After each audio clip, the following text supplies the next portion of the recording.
म्हैसाळ येथील बेकायदेशीर सदृश्य डान्स बारवर पोलिसांचा छापा, 10 जणांवर गुन्हा।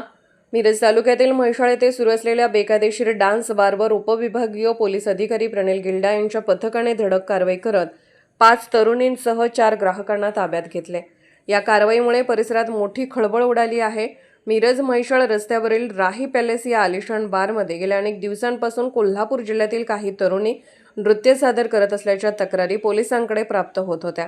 त्यानुसार सोमवारी रात्री सुमारे 9 वाजण्याच्या सुमारास उपविभागीय पोलीस अधिकारी प्रणिल गिल्डा यांच्या पथकाने या ठिकाणी छापा टाकला। छाप्यादरम्यान बारमध्ये काही तरुणी डान्स करताना आढळून आल्या। तसेच दारूच्या नशेत असलेल्या काही ग्राहकांनाही पोलिसांनी ताब्यात घेतले। या कारवाईत जवळपास 2,06,000 रुपयांचा मुद्देमाल जप्त करण्यात आला आहे। या प्रकरणी मिरज ग्रामीण पोलीस ठाण्यात 5 तरुणी, 4 ग्राहक आणि हॉटेल मॅनेजर अशा 10 जणांविरोधात गुन्हा दाखल करण्यात आला आहे। दरम्यान इतक्या दिवसापासून बेकायदेशीर डान्स बार सुरू असताना मिरज ग्रामीण पोलिसांना याची माहिती नव्हती का, असा प्रश्न उपस्थित केला जात असून पोलिसांच्या कार्यपद्धतीवर आश्चर्य व्यक्त केले जात आहे। या कारवाईत शहरात विविध चर्चांना उधाण आले असून संबंधितांमध्ये सेटलमेंट घडवून आणण्यासाठी काही जणांकडून मध्यस्थी सुरू असल्याची चर्चा देखील रंगू लागली आहे। Bureau report SS news Marathi.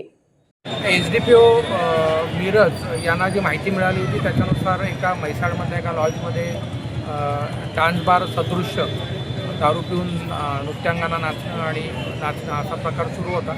त्याच्या अनुषंगाने रेड करण्यात आली आणि त्यात कारवाई करण्यात आलेली आहे। मला वाटतं 10 जणांवर, बरोबर, आणि गुन्हा दाखल करण्यात आलेला आहे। BNS आणि महाराष्ट्र पोलीस कायदा त्याच्या अन्वये गुन्हा दाखल करण्यात आलेला आहे। या अनुषंगाने अशा काही गोष्टी जर चालू असतील तर स्थानिक पोलिसांतर्फे आणि SDPO ऑफिसतर्फे तसंच आमच्या NCB तर्फेही कारवाई करण्यात येतील।